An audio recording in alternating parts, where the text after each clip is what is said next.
آپ نے کبھی ٹھرکی بڈھے دیکھے ہیں؟ یا وہ بڈھے جنہیں اکثر باہر سے عورتوں سے مار پڑتی ہے، کوئی نہ کوئی غلط حرکت، کوئی نہ کوئی ابیوز کرتے ہوئے؟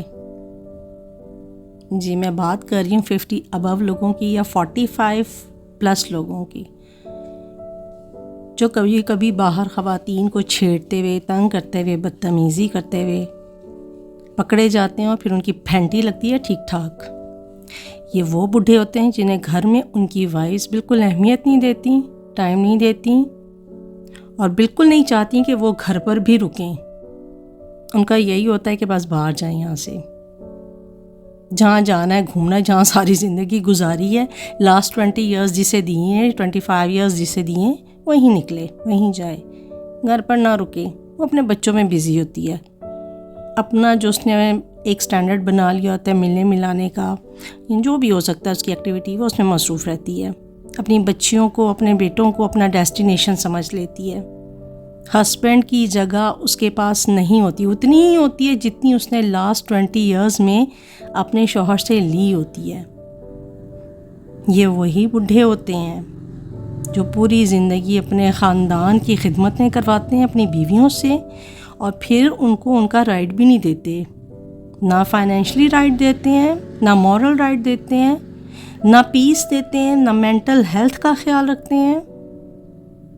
جتنا میرڈ لائف ہوتا ہے اس میں ان کی یہی کوشش ہوتی ہے کہ ہمیں چھوڑ دو، ہمارے بہن بھائیوں کو، ہمارے ماں باپ کو، ہمارے اپنی دیورانی جٹھانیوں کو، ان سب کو دیکھو، ان کے ایون ان کے بچوں کو بھی آپ دیکھو۔ اپنی وائف کو، اپنی اولاد کو سیکریفائس کر کے یہ لوگ اپنے خاندان کو فائنینشلی بھی سپورٹ کرتے ہیں، فزیکلی بھی سپورٹ کرتے ہیں، اور وائف کے لیے کچھ نہیں ہوتا سوائے سے کہ وہ 24 آورس کی ایک میڈ ہوتی ہے جسے پے کیا جا رہا ہوتا ہے، صبح کا ناشتہ، دوپہر کا کھانا اور رات کا ڈنر اونلی۔ قرآن پاک اس سے کہیں زیادہ رائٹس دیتا ہے عورت کو۔ ایک بار قرآن پاک کا ترجمہ سن لیجئے گا۔ یا پھر یہ وہی لوگ ہوتے ہیں جو اپنی حد کراس کر کے عورتوں کو ابیوز کرتے کرتے ان کے مرڈر تک پہنچ جاتے ہیں، ان کے ساتھ تشدد کرتے ہیں، اور پھر اگر وہ پکڑے جاتے ہیں، اگر سسٹم ساتھ دے اور وہ پکڑے جائیں تو پھر وہ اسی طرح ہوتا ہے جس طرح سے ثانیہ زہرا کے کیس میں ہوا۔ ہسبینڈ نے مرڈر کیا اور برے طریقے سے کیا، خودکشی کا رنگ دیا اور پھر لٹکا دیا گیا۔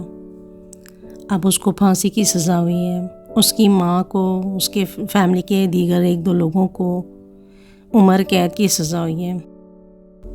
آئیے سنتے ہیں ثانیہ زہرا کے والد کا بیان، وہ اب کتنے سیٹسفائی ہیں ان مجرموں کو کیفر کردار تک پہنچانے میں۔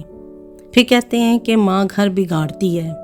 میں ایک سوال اپنی سوسائٹی سے کرنا چاہتی ہوں، وہ ماں جو کروڑوں کا جہیز دے کر، جو 20 سال 22 سال اپنی بیٹی کی تربیت کر کے، اس کے گولڈن ایئرز کو ڈیلیٹ کر کے آپ کے حوالے اپنی بیٹی کر رہی ہے، کیا وہ اپنی بیٹی کا گھر برباد کرے گی؟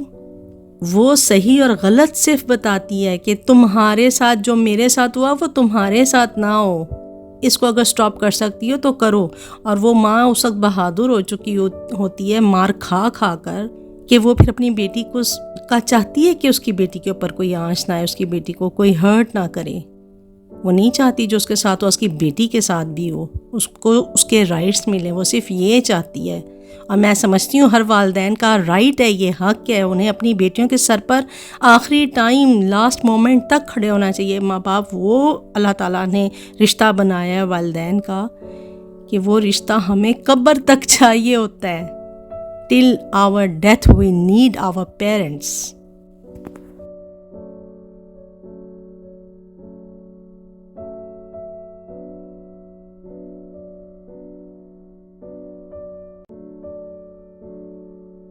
بچہ اس کا پہلا میرے گھر پیدا ہوا، دوسرا بچہ وہاں پیدا ہوا، یعنی کہ جو لوگ کہتے ہیں اس کے 2 بچے نہیں تھے، ایک بچہ اس کے 2 بچے تھے۔ اس کے بعد کیا ہوا کہ میرے بیٹے کی مارچ میں 23 میں شادی تھی، اس پہ اس کو آنے کی اجازت نہیں تھی، اکلوتے بھائی کی شادی پر اس کو آنے کی اجازت نہیں تھی۔ پھر اس کا بھائی جب ستمبر 2023 میں وفات پا گیا تو ایک دن وہ آئی جنازے پہ، ایک دن وہ آئی کلخانی پہ آدھا گھنٹہ، ایک رات بھی نہ رہی، وہ اپنے ماں باپ کی طرف چلی گئی۔ بسم اللہ الرحمن الرحیم. میں بڑا شکر گزار ہوں آپ کے چینل کا. آپ کے چینل نے اس میرے بیٹی کے ایشو پہ بڑی آواز اٹھائی ہے. دیکھیں 16 ماہ اور 9 دن بعد یہ آج فیصلہ ثانیہ زہرا کا آیا ہے. پہلے دن سے میرے ملزمان، ملتان کی پولیس اور دیگر لوگ یہی کہتے تھے کہ یہ خودکشی ہے، ان کے خاندان میں ٹرینڈ ہے خودکشی کا، یہ ان کا موقف تھا. میں نے جب وہ تصویر دیکھی اور وہ تصویر وائرل ہوئی اور پوری دنیا میں اس کے لیے آواز اٹھائی گئی، میں نے کہا کہ یہ قتل ہے، خودکشی نہیں ہے. اس کو پروف کرتے کرتے کرتے اللہ نے فتح دی. ملتان پولیس نے تو میرا ساتھ نہ دیا، لیکن فرینزک نے اور باقی جو باہر کی GIT بنی ان اعلیٰ افسران نے، پروسیکیوشن نے، اور پھر اس کے بعد عدلیہ نے اس سب کو اتنا سنجیدگی سے لیا کہ آج میرٹ پر ایک فیصلہ آیا ہے جو پاکستان کے لیے بڑا اہمیت کا حامل ہے. میری بیٹی ثانیہ نے واپس نہیں آنا، لیکن وہ جو فیصلہ ہے وہ اب ایک قسم کا، جس طرح کوئی ماں باپ اپنی بیٹی کو جہیز دیتا ہے نا، یہ کیس کا جو فیصلہ ہے یہ اب آپ اپنی بیٹی کو جہیز میں دے سکتے ہیں کہ اگر تمہارے سسرال والوں نے یہ ظلم اور زیادتی کی تو تمہارے ان سسرالیوں کو پاکستان کے قانون میں ثانیہ زہرا کا کیس کا فیصلہ تو ان لوگوں کے تحفظ کے لیے موجود ہے. تو میں آپ کے چینل کا بڑا شکر گزار ہوں. سوشل میڈیا پہ میری بیٹی کے لیے جن لوگوں نے آواز اٹھائی ان کا بڑا شکر گزار ہوں.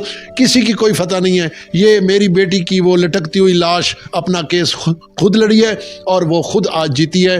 میں محسن علی خان صاحب کا، جج صاحب کا بڑا شکر گزار ہوں. ساتھ ساتھ ہائی کورٹ کے جج صادق خرم صاحب کا بڑا شکر گزار ہوں، اور اپنے وکلا یار اور رضوان ستار کا بڑا شکر گزار ہوں.